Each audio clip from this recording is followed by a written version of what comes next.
we will get started. So good morning and afternoon, everybody. As said, we're just coming to the end of day 4 of Donor Experience Week. I hope you've learned as much as I have. For those of you who haven't been tuning in, my name is Samantha Lego. I'm Keela's Marketing Director. We have an S in the background fielding all of your technical questions today, so feel free to say hi. Before we get started, I just want to start by acknowledging that here in Vancouver, we are on the traditional, ancestral, and unceded territories of the Coast Salish people, Musqueam, Squamish, and Tsleil-Waututh First Nations. And I'd like to give thanks for their generosity and hospitality on these lands and waters. And to follow that up with another acknowledgement to all of our amazing speakers who have donated their time this week, as well as our sponsors, Imagine Canada, Pano, and the Good Partnership. Without everyone's hard work and passion, we wouldn't be able to put on free virtual conferences such as Donor Experience Week.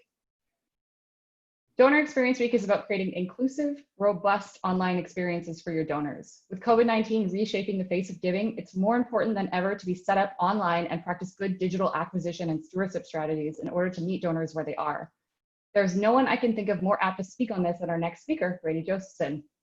Brady is the managing director of the NextAfter Institute, where he performs original research, develops evidence-based resources, and provides data-driven training to help organizations raise more money online to fund their life-changing work. A self-described charity nerd, adjunct professor, and international speaker, his thoughts have been featured in the Huffington Post, NPR, and the Chronicle of Philanthropy, among others. He was the lead researcher and author of the Canadian Online Fundraising Scorecard, the State of Nonprofit Donation Pages, and the State of Nonprofit Email Cultivation.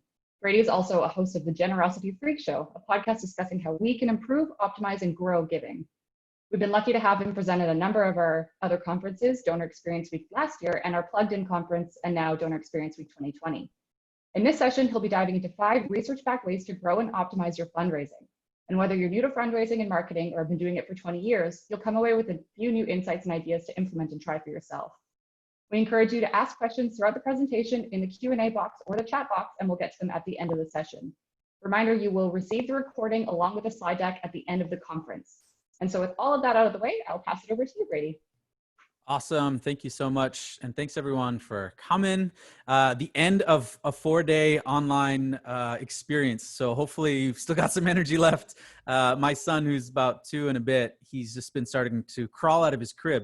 So our nights are quite fraught. So I'm running off fumes and adrenaline and coffee. So let's dive into it. I'm here to talk about some research that we've done and seen and how it can help your fundraising. So just kind of setting the stage is where we're going to start, kind of what's going into this research. I'm going to cover these 5 strategies, and then hopefully we'll have a bunch of time for questions and discussion. A few caveats. One, I'm not focused on like exactly how you implement all of each of these strategies. A, there's not enough time. B, that's not the best medium, in my opinion, of a webinar. This is about kind of quick ideas, tangible things you can do. And then there's other mediums, workshops and training and courses and things like that to dive deeper. I'm not necessarily saying that these are the 5 most important strategies. I'm just highlighting some research that we've done and I've seen that are evidence-based and that can help you raise money online. And I'm giving you a heads up right now. I talk quick. There's a lot in here. You will get the slides. You will get the recording. Be sure to write things down, and don't try to get overwhelmed by all the different things that you could or maybe should be doing, but really focus on like what's 1 thing or 2 things or maybe 3 things that you can walk away with today and actually do moving forward. And then this is my contact information. If we run out of time for questions or we didn't get to something, email, LinkedIn, Twitter, that's where you can find me. So here's the big problem that we're all trying to solve, and that we're trying to solve is really this problem about donor retention rates, particularly new donor retention rates, where we see the first time online only is about 24%, or when we look at these donors over a couple years, we can see that only about 20%. So, 1 in 5 donors are actually going to be giving to your organization next year or a couple years from now. And that's very, very problematic for all of us. Earlier this year, we did a specific benchmark study looking at 2,700 different small nonprofits to see how their metrics kind of compared to generally larger organizations that are in more of those benchmark studies. We found the overall retention was about 50%. Those who gave 1 time were about 42%. If people gave back-to-back years, they started going up to 58%. And if they made a recurring gift, they were all the way up to 92% likelihood of giving year over year. And so really what we're trying to do is how do we move people from this bucket to this bucket? We will talk about recurring later. So this is really the challenge, but how do you go about doing that? And that's where I think hopefully this research can help fill the void. So what is this research based off? What am I talking about research? Well, we combine these different types of research so that the strategies and things that we suggest are based on something, not just, oh, I think, or you think, or this is cool, or that's cool, or this organization does this. We try to really ground things in research. So we do forensic research where we actually become a donor ourselves. Past 2.5 years, we made over 1,100 donations to organizations in 9 countries and captured and analyzed the online giving experience, and then produced studies like this one that we did last year, where we looked at 27 different data points while giving, 5 during the thank you page from 203 nonprofits. And what's interesting is we'll see cool little things that organizations are doing, like these organizations that are using this kind of social proof concept, right, where they're saying most people are giving $75 right now, give what you can. This organization, most people are giving $100 right now, give what you can. We thought, oh, that's pretty interesting. And then they pre-select that number that they're talking about. And this organization even had a little nudge to get you over to do a monthly donation. So we can observe nonprofit behavior and figure out what are organizations doing or maybe not doing. You know, what are they lacking, or what are some new and interesting ideas? So we observe nonprofits, but that doesn't necessarily mean that that stuff's working. So the other side of research is what we call applied research. And this is where we ground this in experiments, real tests with real nonprofits.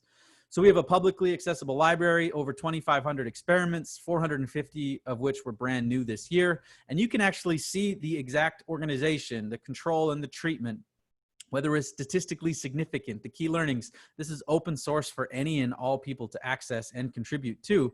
But in this one, this is actually testing that social proof concept to say, hey, will this actually work? So if you look at the treatment side here, you can see that they just shaded that $50 box with this star that says most popular.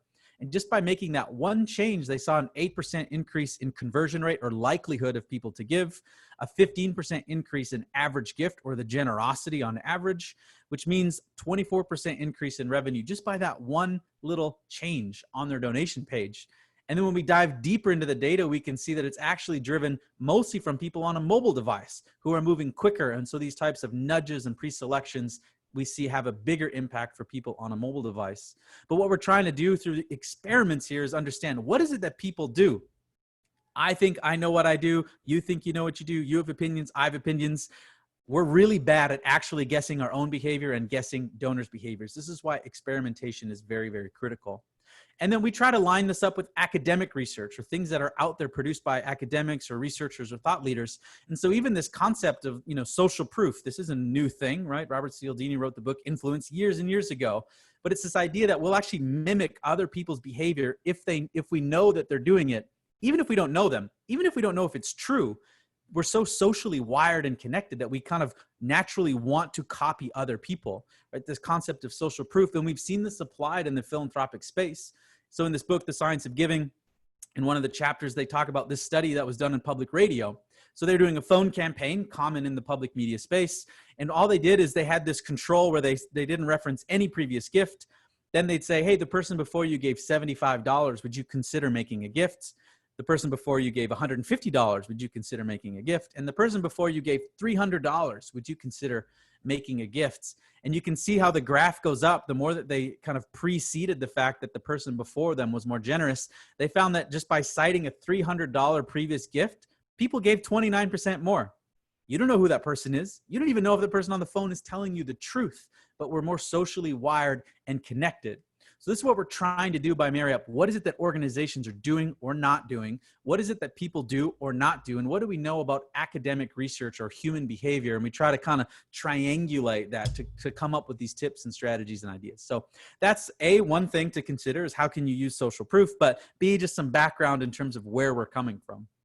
All right, let's get into it. So strategy number 1 is do better thanking. Now, this might seem very simple, but when we go out and we make these online donations, one of the things that we find is there's still a chunk of nonprofits that do not acknowledge the fact that we made an online gift within 48 hours or 2 days. In today's day and age, that's just not acceptable, right? This number should be 0. So the fact that some organizations don't acknowledge us is a problem. And then when we surveyed nonprofit fundraisers and marketers, particularly small nonprofits, they told us, we don't really have a thanking or a stewardship plan. Almost a third of small nonprofits don't really have a plan in place to thank donors.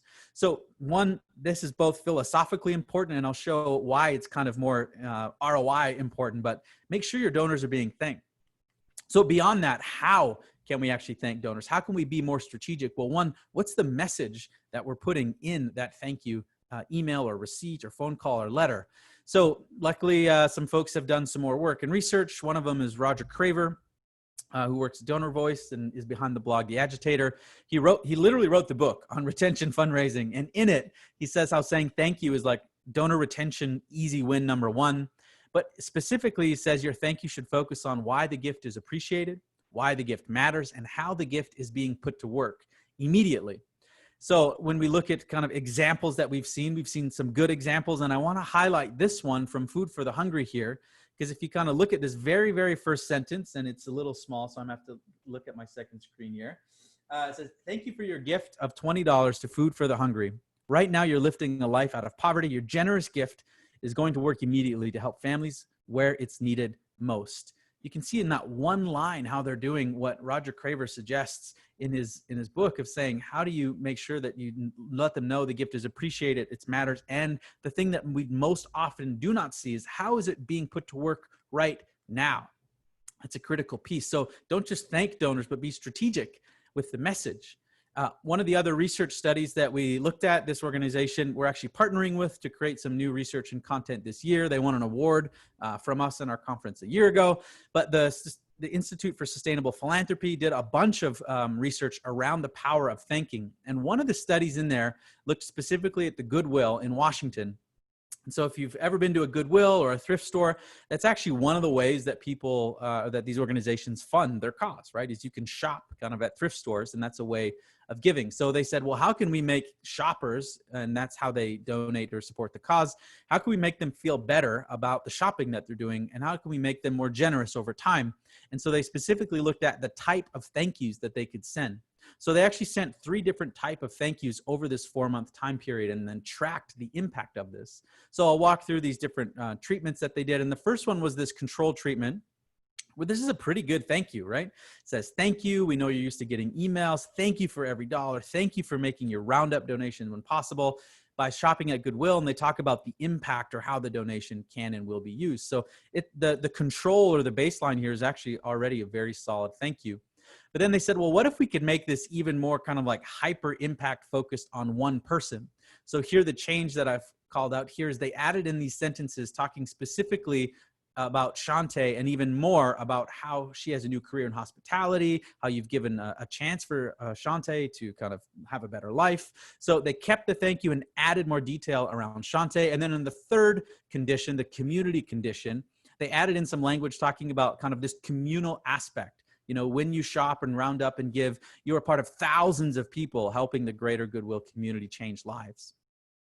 And what they found is kind of interesting. When they looked at subsequent purchase or giving behavior, they found that the only one that actually made a difference was that shopper one, the one that talked very directly about, you are helping Shante do this. And what's interesting about that is that what we find typically is people generally care a heck of a lot more about their specific impact than the collective. There's a temptation to say, you know, you're one of many and we are coming together, and it's nice and philosophical. And there is something about movement language and, you know, being socially connected.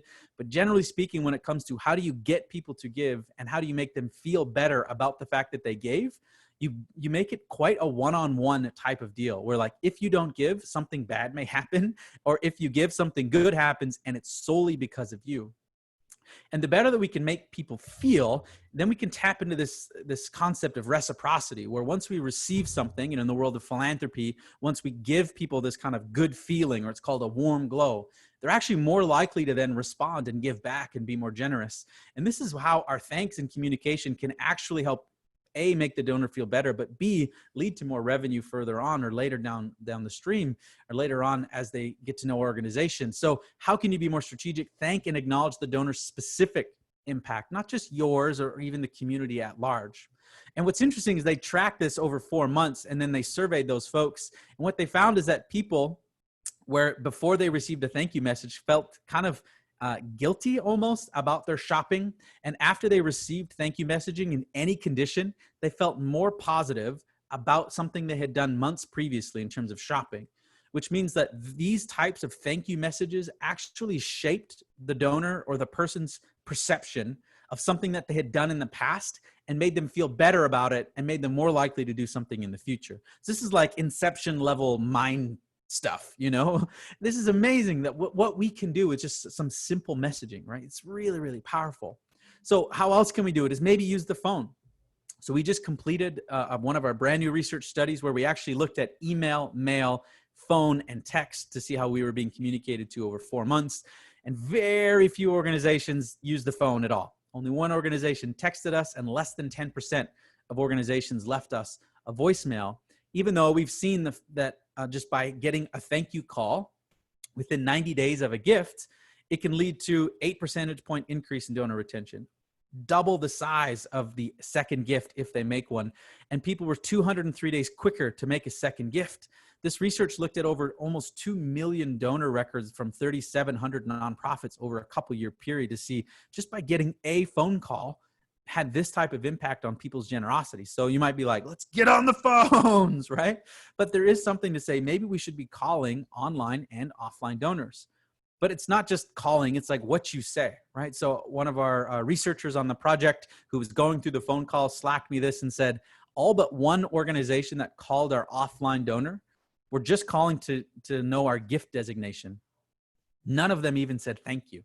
So not only did very, very few people use the phone, a bunch of those who did, it was purely administrative, and they didn't even say thank you to us for making a donation. So not like this, but maybe something more like this. You know, this came from an organization called Hope for Warriors. They said, hey, Kevin, good morning. My name's Mario. I just really wanted to say thank you I noticed you gave for the first time. I just wanted to give you a quick call and say thank you. Really appreciate your support. Welcome to the family. If you need anything, here's my number.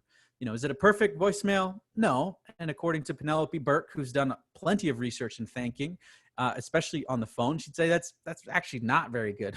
What she found in her research, where she saw a 39% increase in revenue from folks who received a thank you call, it had to come within 48 hours of actually making the gift. It had to come from someone in senior leadership, so a board member or a CEO.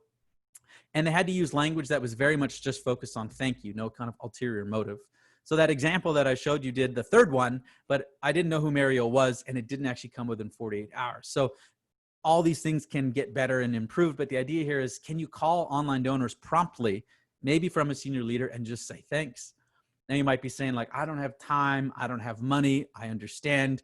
This is where technology and tools can be really, really critical, right? Things like Keela can save you time. There's a tool that we use called Slide Broadcast that can save you time. It actually automates a voicemail. It leaves a half ring on people's phone, and then they can listen to a preloaded voicemail, and then they can actually call you back.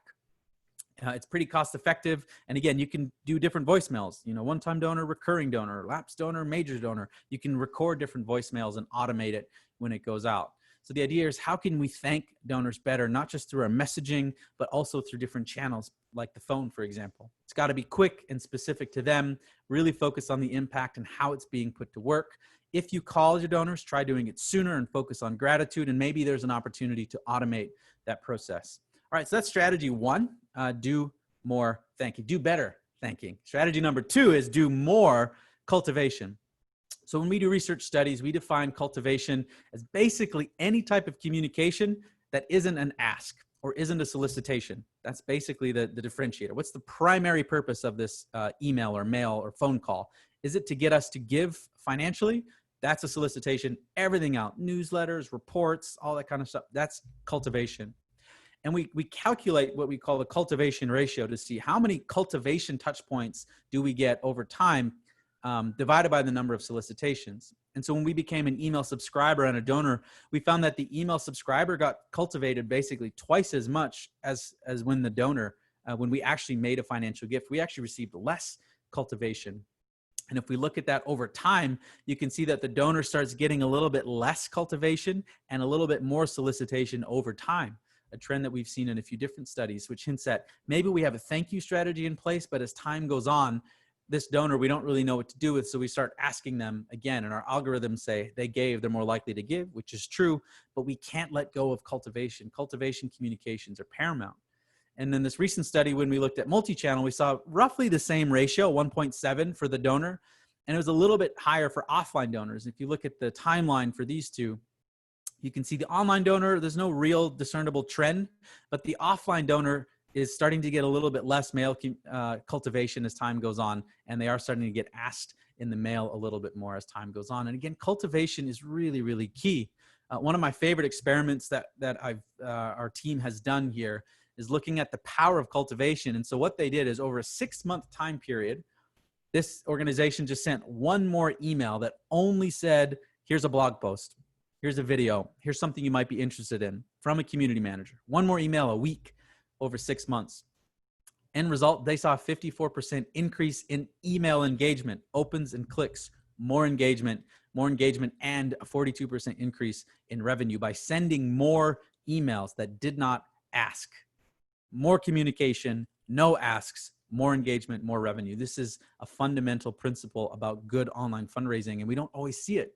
So can you send more email cultivation? And that really just focuses on the thanking and reporting.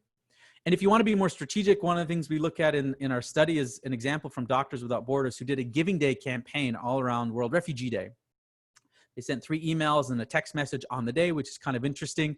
But if we actually zoom back and look at all the emails that they sent, what's interesting is here's the Giving Day and the text message that they sent.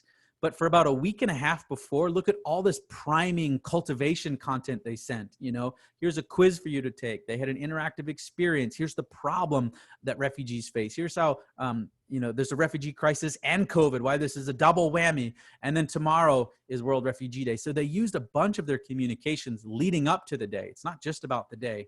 And then they also did a good job thanking and reporting a couple days after. So can you be more strategic knowing we've got an ask or a campaign coming up? How do we kind of plant the seed and engage and cultivate knowing that we're going to be making an ask or a couple asks? And it's not always about sending emails. This is a little bit more advanced of a test, but this organization had a very popular blog. And what they did is they created blog content during year end, during the last couple weeks of December, where a lot of online giving happens. And they just focused on like how your donation helps, you know, your support for us, and 21 comments from other people. And here's how, you know, the organization's having an impact. So none of these articles had any sort of ask. They were really just kind of articulating the need and reporting back on kind of the impact that the organization was having. They were able to isolate people who read these blog posts versus people that didn't. And they found that if people just visited or read these blog posts, they almost gave 200% more than people who did not read those articles. Again, these articles didn't have an ask or a link to donation. So maybe you can't get that advanced in your testing, but everyone can produce content, whether it's a blog or an email or a newsletter, and use it more strategically, knowing people are about to be asked or they're about to be giving. And the kind of academic term is called priming. It's this kind of idea where you expose someone to something, and then at a later time period, you kind of recall that, right? This is where maybe you're driving down the road and you're like, I could really go for a Starbucks right now. And little do you know, you saw a Facebook ad, you know, earlier that day, something like that. You know, for-profit brands use priming all the time. And what we've seen is that there's a kind of sweet spot with priming donors about 2 or 3 weeks before they're going to get an ask, whether it's online or offline, where this type of content is actually really, really important. This type of impact content, kind of thanking content. So whether you're doing online or offline, try maybe thinking about how you can prime donors with this type of content. And then how else, again, multi-channel, it's an area that we've been doing more research. Already showed the value of someone just receiving a phone call. But we've also seen that people who give both online and offline, that's multi-channel, within a year are worth 3 times more than people who only give online or only give offline. And so that's why we wanted to spend more time researching, well, what do organizations do to try to attract and get these high value multi-channel donors? And again, what we found is not a lot. Only 55% of organizations did cross-channel communication to the online donor. And that number went all the way down to 7% who did multiple communications online and offline to the offline donors. Only 7% of organizations were doing multi-channel communications. We thought the number would be low, but it was shocking. So the idea is like, how do you send email to offline and offline to online, right? because even offline donors, again, this is our data looking at 20 different organizations, found that offline donors, people who only write you checks just by getting emails, are worth 84% more than people who do not receive email, even though they never, ever, ever give online. So again, this is part of the problem of tracking online or valuing online only with how much we make or how much we receive online. But again, this is the power of just communications across channels. And again, only 16% of organizations in our study were actually emailing their offline donor. So this was like double shocking as well. So how can you get and send emails to offline donors? And you might be saying, well, if they gave online, why would we spend money to kind of send them mail? Well, when we look at where do multi-channel donors come from, those high value, 3 times more valuable multi-channel donors, there's a 400% to 14,000% chance increase that they come from online as opposed to offline across small ministries, large ministries, media, broadcast, higher ed. Look at the offline to multi-channel conversion rate versus the online to multi-channel conversion rate. Part of that is you get all of their information when they give online. You get their mailing address, whereas when you give offline, you don't always get it. And what we found is just about a quarter of organizations were even asking for it when we gave offline, when we analyzed the direct mail appeal. So how can you acquire donors online and then look to convert them to multi-channel through offline? So more research, more opportunity around cultivation. Are you sending emails that don't contain asks at all? Are you maybe think about increasing volume and focusing on engagement? Can you create that type of engagement content that's kind of reporting back on impact and need and send that strategically 2 or 3 weeks before your campaign? You know, one idea is to break up that big newsletter you send once a month, once a quarter into 2 or 3 or 4 smaller bits of emails and send those out a little bit more frequently. And have you considered using mail and phone and email to engage different types of donors? It could be really, really, really valuable. All right, focusing more on recurring, strategy number 3. So why recurring? Hopefully this is not new information to you, but just in case, it's really, really important. Remember these earlier when we said, here's the big problem, looking at donor retention rates.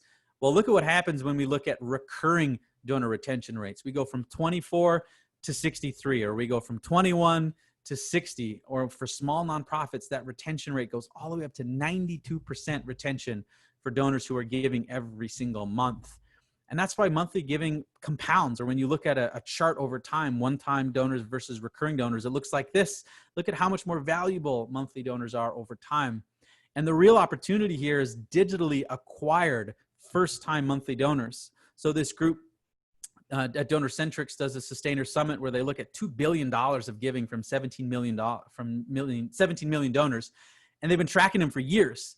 And what they found is over the last 5 years, first-time recurring donors online have grown 86%. More and more and more and more people are actually visiting your website with a monthly gift or a subscription gift or a recurring gift or sustainer gift, whatever you want to call it, almost more than ever before. So it's a big opportunity. And yet we found that only 51% of small nonprofits have kind of a recurring giving program compared to big nonprofits.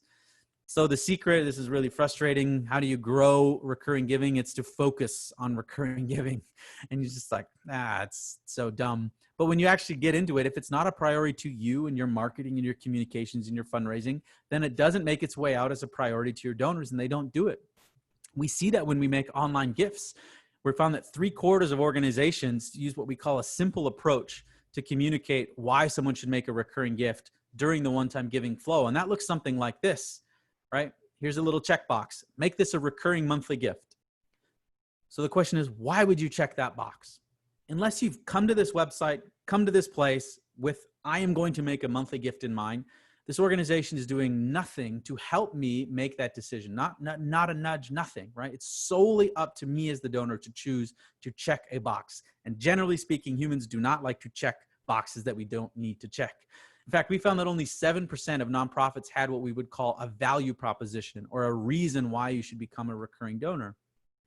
That could be as simple as this little nudge that I showed you earlier, or it could be something a little bit more involved like this from WWF, where they not only default you to a monthly, I'll talk about that in a second, but they actually take some time to talk about why a monthly gift matters. You can join this club, and if you give it a certain level, you can, gain more access or kind of, get some swaggy type things.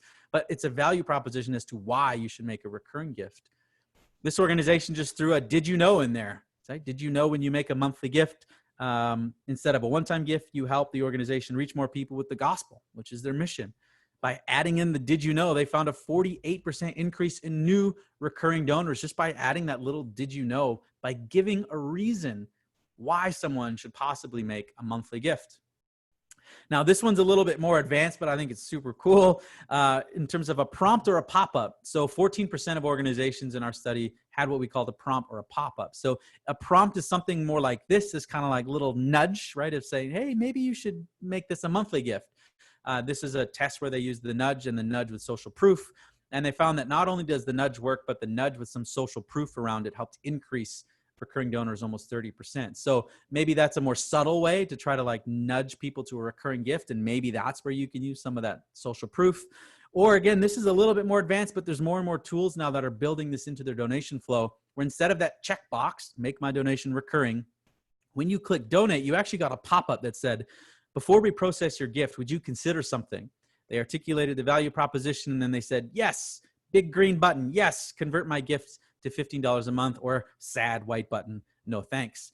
They defaulted down to 60% of your one-time gift, and they wouldn't show it to people that are about to give, like a $5,000 gift or something like that. What they found is they actually saw a 64% increase in recurring gifts, and most importantly here, no significant impacts on the likelihood of someone abandoning a one-time gift.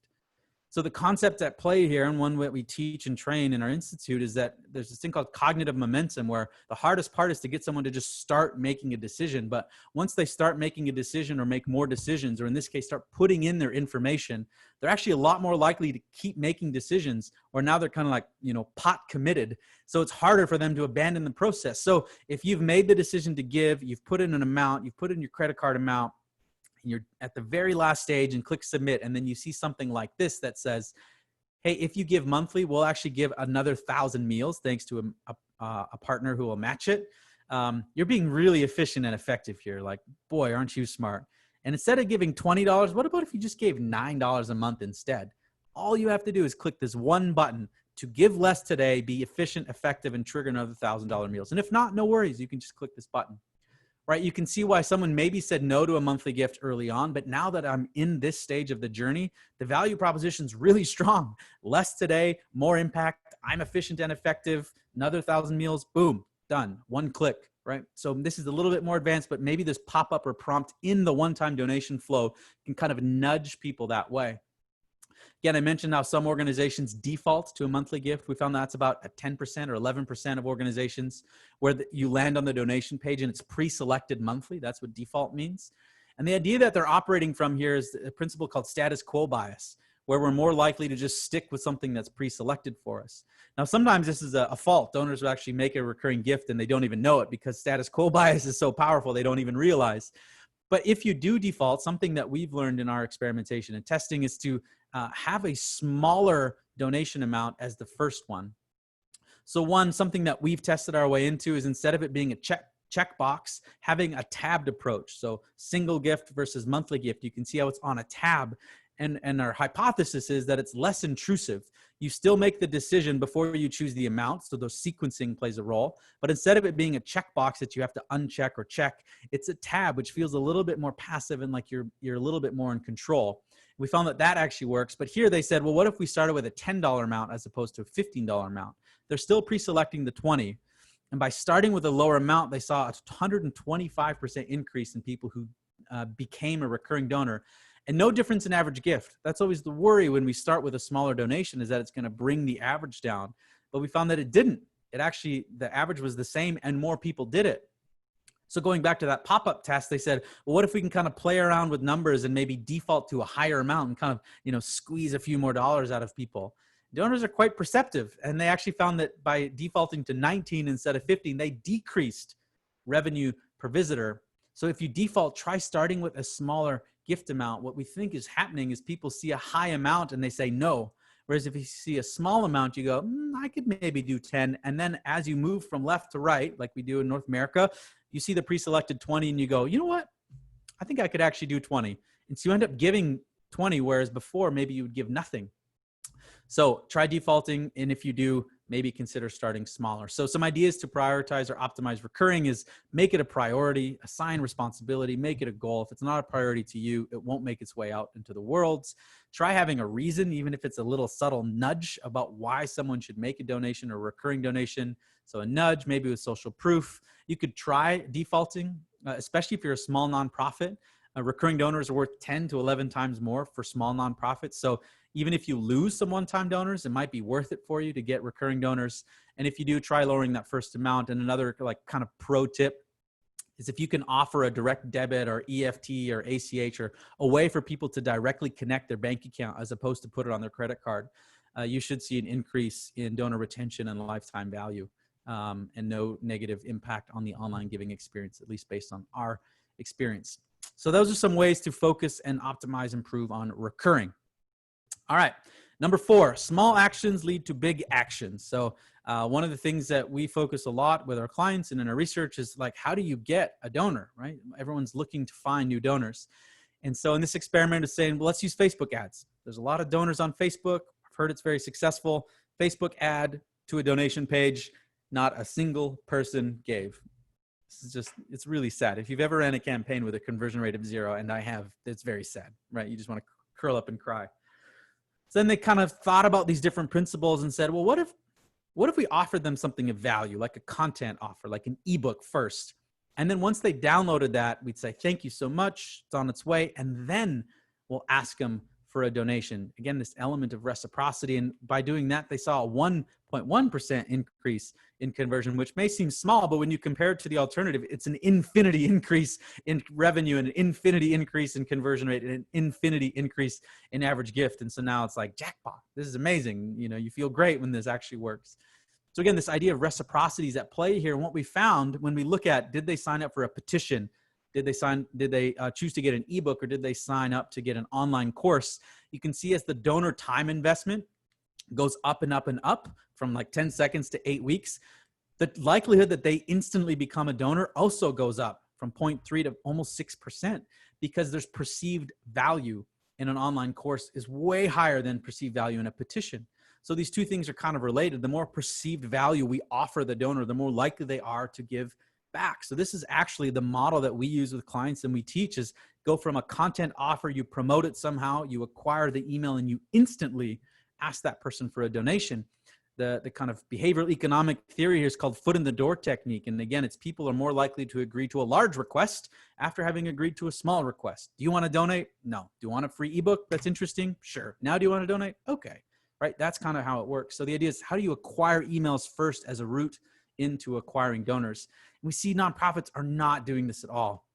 We gave to 152, we signed up for email for 152 Canadian charities a while back. 61% of them didn't even have a confirmation page for us. So we were just like left to our best guess to see if we were successful.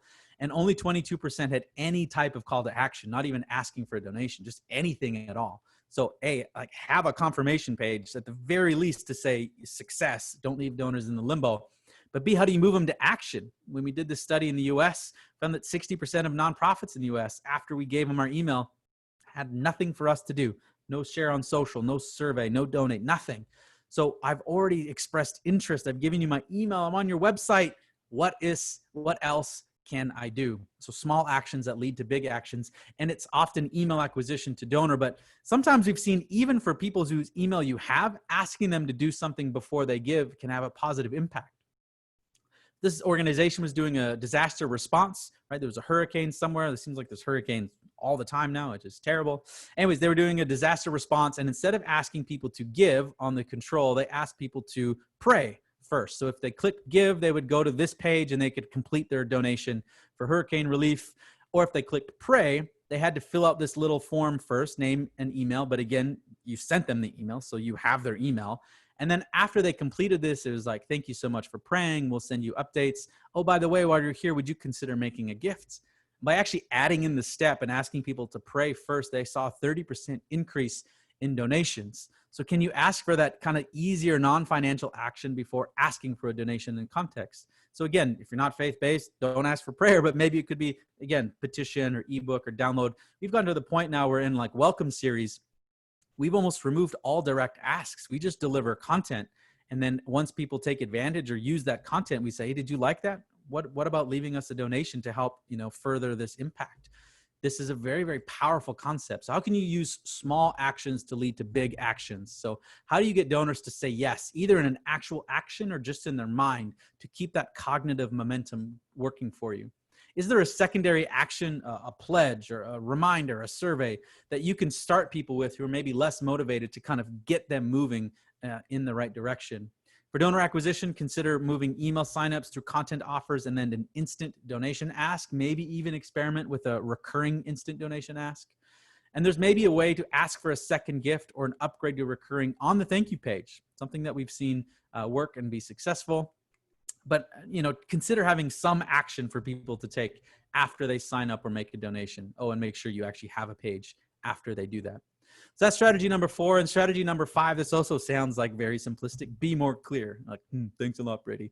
Okay, but here's what I mean by that. When we do a research study, the question that we ask ourselves as researchers is, if I'm your ideal donor, why should I give to you rather than some other organization or not at all? We call this like the value proposition question. And we think this is the question that the donor is trying to answer in their mind when they visit your website or get your direct mail letter or something like that. So how do we answer this question? And what we found is there's kind of like 4 main ways you can answer it. Is it appealing? Do they like it? Is it exclusive? What's unique about you? Is it clear? Do they understand what's going on? And is it credible? Just because you say something doesn't necessarily mean they should trust it. And we often analyze these 4 criteria and kind of score them 1 to 5 and multiply them all together. And there's ways that you can improve in all 4 areas. But what we found by far the most powerful and the most in your control is clarity. Just by simply being more clear, there's a big opportunity for you to probably engage and secure more donations. So that's why when we see like donation page tests like this, where this one we call a naked page because there's no copy or there's 1 line, versus like 4 or 5 short paragraphs that actually talks about why a donation is needed or why you should support this organization, we see a 150% increase in donation. And there's all types of different strategies that you can do to kind of improve clarity. But the underlying principle here is tangibility. The more that I can kind of like touch and taste and feel, but like in my mind, what your organization actually does, that makes it more clear to me what my donation will actually do. And again, the Science of Giving book that I referenced earlier, there's a whole chapter in this book devoted to the critical link between tangibility and generosity. And the more specific we are, the more that we use smaller numbers instead of large numbers, the more we talk about a person with an age, a name, and a location, identifiable victim effect. There's all these different ways that we can make things feel more tangible to donors. But when we look at our research, so often it's like, we provide hope and healing to people who need it most. Please give today. You could be any single organization in the world, and I don't know what my donation does. So if we step back and actually look at the copy or the messaging that we use, it's often very vague or confusing. So just by being specific and tangible and simple in our copy and our messaging, it sounds simple, but it's actually one of the most powerful things that we can do to improve and optimize the online fundraising and giving experience. And it's not just why someone should give, but it's why someone should give throughout the process. This is another thing that we think organizations typically kind of assume incorrectly, right? Well, if you click donate, you're ready to give. If you click the button in the email, you're ready to give.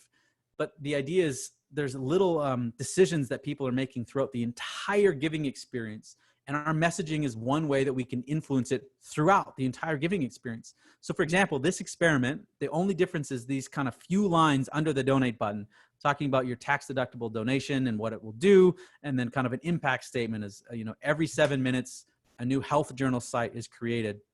It's a health journal site in the US. A new health journal site is created along with a new compassionate community surround that individual on their health journey. So talking about kind of credibility, like every 7 minutes, someone's creating a new site. This is why your donation is needed. So just by adding these few lines under the donate button, the very, very, very last step of the entire giving process, 2 lines of copy, 31% increase in donations.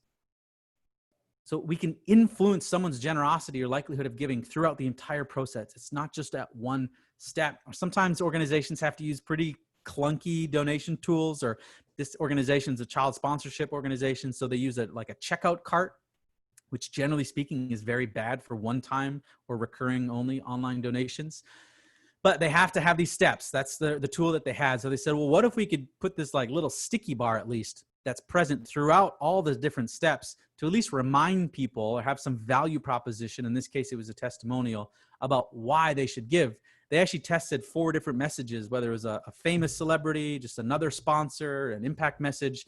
And they found in aggregate, having that sticky bar present increased donations 14%, just to remind people this is why you're giving throughout the process. So this type of thing, particularly if you have a clunky donation tool or many different steps, is even more important to make sure that this is front and center so people know why they should give. So it's copy and clarity, not just at one point, but throughout the whole giving experience. So how can you be more clear? Have some copy, have some messaging in donation page, emails, and ads. Try to be simple, straightforward. Your goal isn't to impress people with your verbose language. It's to communicate clearly why someone should give. Focus on specific problems and specific solutions. Try to use smaller numbers. It may be tempting to say, you know, we help 100,000 people in Edmonton. That's actually not as powerful for knowing that you help, you know, one person in your neighborhood in Sherwood Park. You know, that's actually more powerful.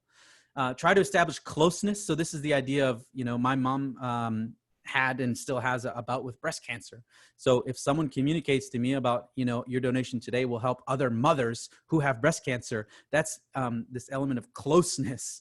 And I feel a lot more connected to that messaging than just help another woman, right? So there again, specificity can help tie closeness to an ideal donor. And again, use copy throughout, not just at one stage of the journey.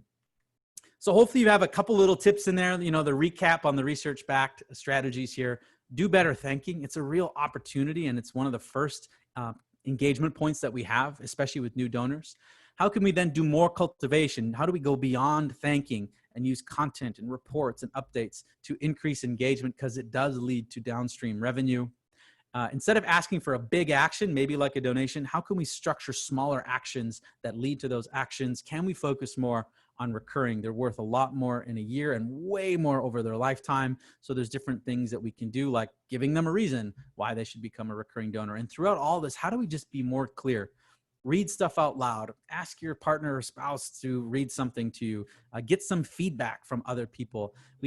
We're moving so quick sometimes. We write and think, oh, that's clear for sure. And then if you step back and try to have, you know, outsiders' eyes on you, like, oh, that's terrible. That happens to me all the time, right? How can you be more clear? So if you want to go deeper in some of this kind of research and methodology, if you really want to nerd out, there's this site called SSRN. It's Social Science Research Network. This is where a lot of academics upload their research and white papers often before they get published in kind of more widely spread journals. There's actually a decent amount in here around philanthropy. It's pretty dense. I mean, I'm not the smartest person in the world, so I got to reread them like 2, 3, 4 times, but there's some interesting stuff in there. If you're like, it's not worth the work, I'd encourage you to check out the podcast. I had a bunch of different behavioral economics and scientists from like Harvard and Duke University and like really, really smart people. It's kind of one of the reasons why we had the podcast. Is like, how do I just talk with people smarter than me, and how can I learn from them? So there's a bunch of episodes of the Generosity Freak Show where I actually interview these different types of researchers in behavioral economics. And if you're interested, we actually have our own conference next week. So if you just want to spend more time in front of your screen learning, come on out.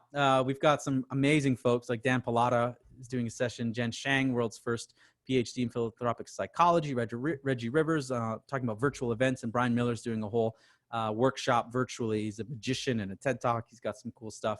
It's a free event, so you can register at neosummit.com if you want to check that out. And if you're like, where is all this research? Where are these experiments?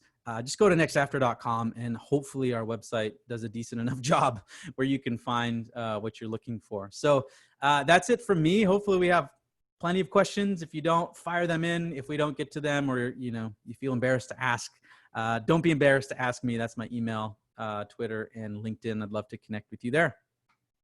Wow, that was a lot of learning. Thank you so much. I think my brain is still trying to connect all the dots, but I'm super stoked to take away some of these and take it back to the team at Keela. And I'm sure that a lot of nonprofit listeners are raring to, I guess, kind of up their cultivation and thinking strategies. So thank you. We do have lots of questions. So the first one is circling. I'm having a hard time hearing you there. I don't know if that's just other people too. Is that better? Yes. Yeah. Perfect. No headphones for Sam. Righty then. So we'll jump straight into the questions. The first one is from Liz, and it goes back.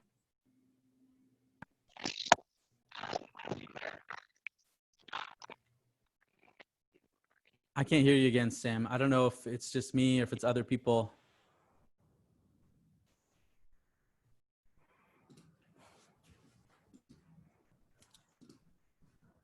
Third time's a charm? Yeah, let's try that. Otherwise, I can scroll through the chat too. All right, I've thrown my AirPods across the room, so hopefully the slides stop connecting. Like I said, it wouldn't be a virtual conference if there wasn't always some tech hiccups.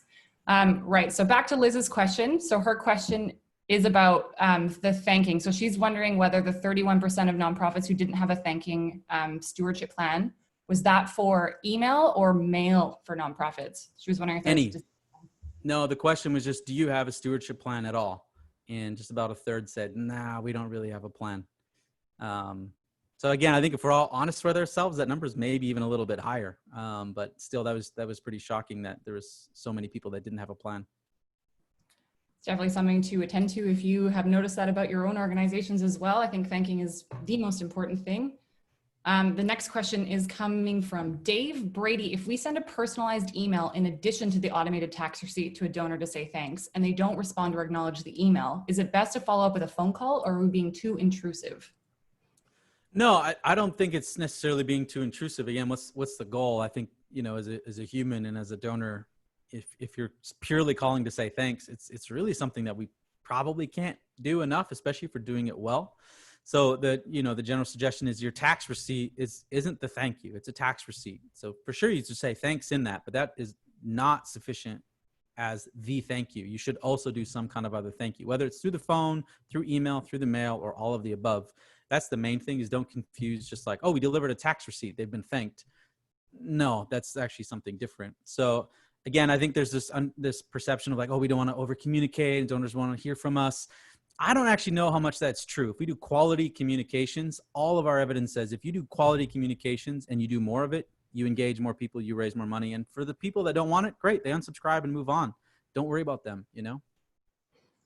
Following on that thread, this one's from Janine. Do people care about hearing from board members? Does it depend on the generation? Millennial here, and it doesn't appeal to me. I'd love to hear from a recipient through, though, or someone at the charity who works day-to-day with clients. Yeah, so two things. One, we always have to be very, very careful with saying what we think we like, because I would say the same thing. It's like, I don't really care if it's a board member.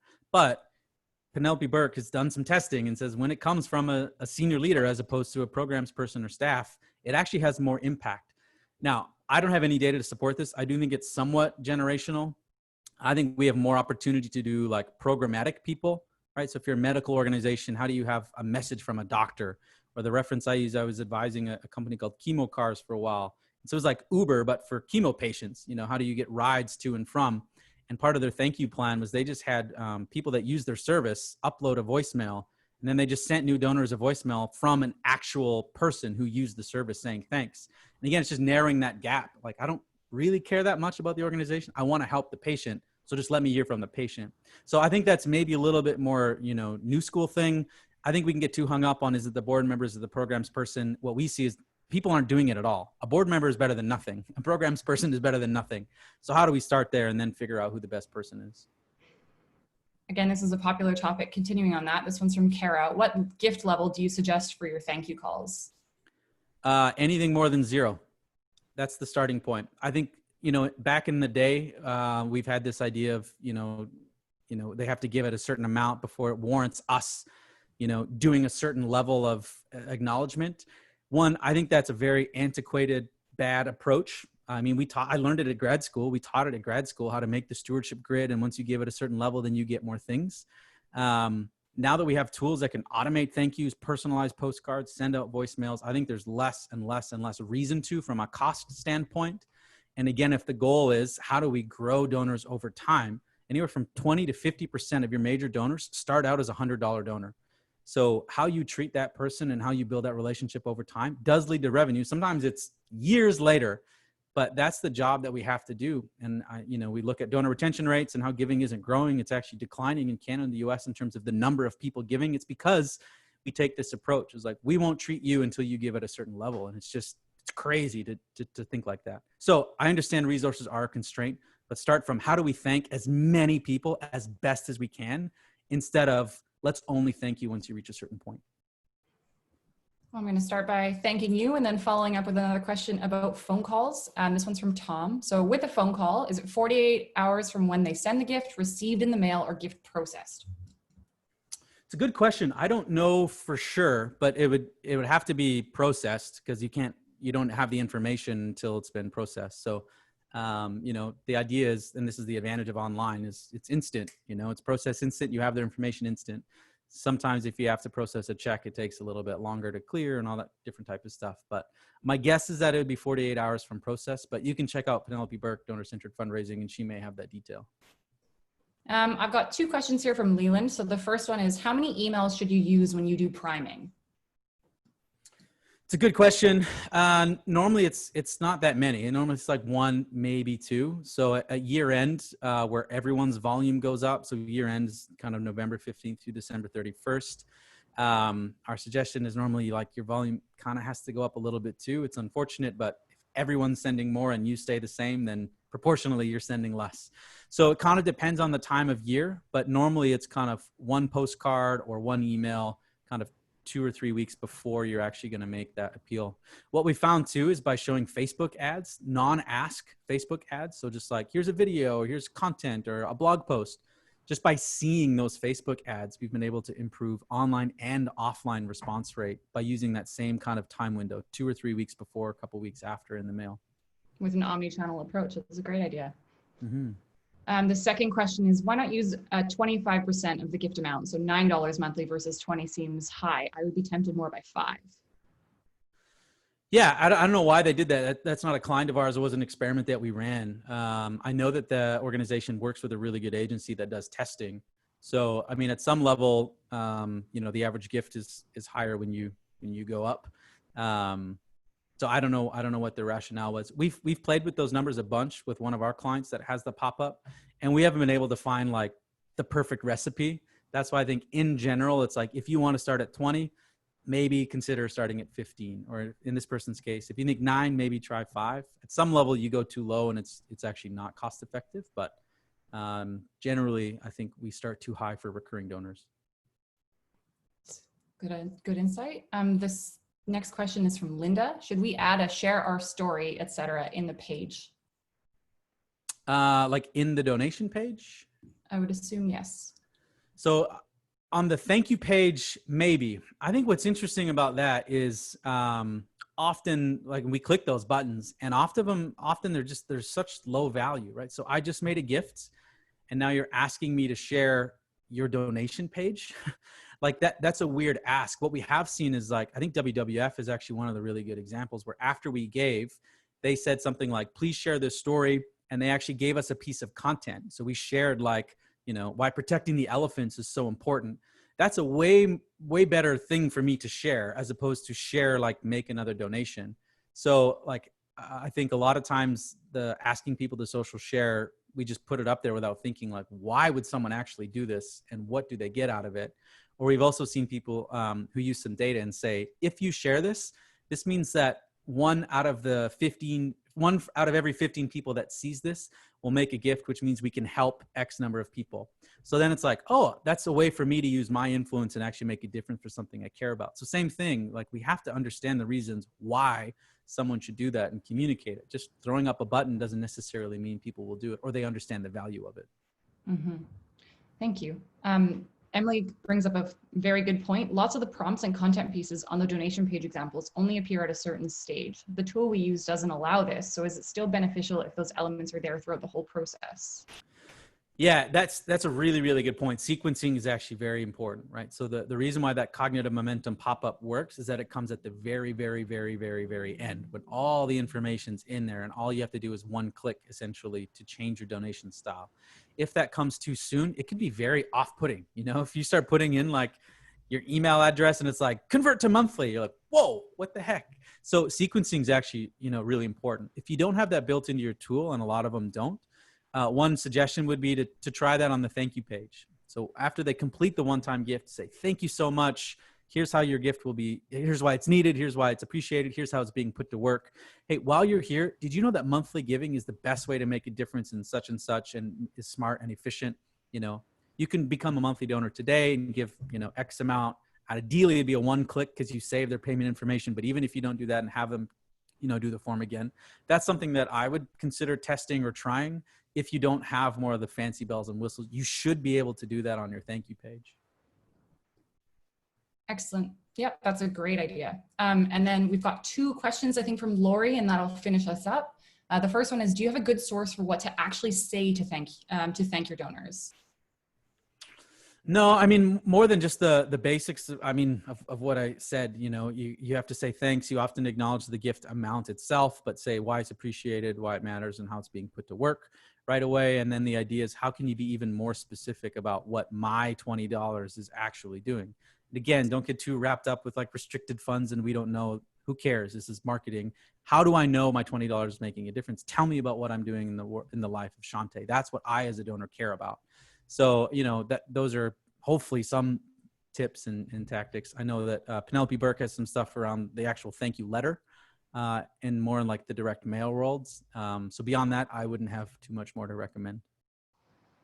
Following up on the retention thread, how do you best reach out and connect with donors who donated in previous years, but not this year? Yeah, I mean, that's a really good question. I think one of the biggest things is, you know, anytime we do a data analysis or kind of life cycle analysis, basically, if someone hasn't given in the past 18 months or so, the chances of them coming back as a donor is incredibly small.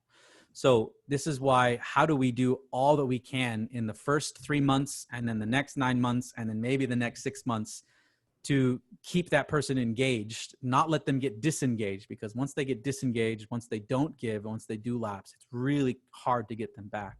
So often the suggestion we have is let them go and then you put them in like a reacquisition bucket, basically. You almost treat them like they're not an active donor, you know, continuing to say like, it's been 3 years since you've given. Like at some point it's like, that's not, you know, super helpful. What we have found is once they reach that kind of 12 to 24 month mark, doing a like, it's been, you know, 12 months since you last gave $20 for this reason. We have seen that work. That typically does work with lapse because a lot of donors don't know that they're lapsed. That's something that hey, you're a lapsed donor. They don't walk around being like, oh, I'm a lapsed donor of this organization. They have no idea, right? So by actually saying, hey, did you know this is the impact we've had and it's been this long since you've given, but here's what you could do today. That type of messaging is great. So try really hard to not let them get to that point. Maybe try something like that to reference it. Otherwise, try to reacquire them often through like ads or other content, and then kind of let them go and focus on how do we get new donors.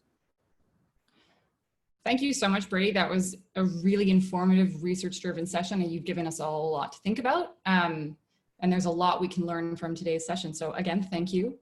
Speaking of, if you liked what you learned, we want to hear about it. There will be a 3-question survey at the end of the presentation. It's anonymous, and we'd love it if you could share your thoughts. I'll be sharing this with Brady as well, so just let him know what you thought. Otherwise, you can take it over to our virtual networking space in the Keela community, and Ness is going to be popping that link into the chat there now. Otherwise, that concedes day 4 out of our 5-day conference. Thank you so much for attending, and we will see you tomorrow morning for our final day, starting things off with a joint presentation on the changing landscape of Canadian donors. While I go hunt for my AirPods around the far side of my apartment, I will let Brady say a final goodbye. Thank you so much. Have fun tomorrow. All right, have a great day, everyone.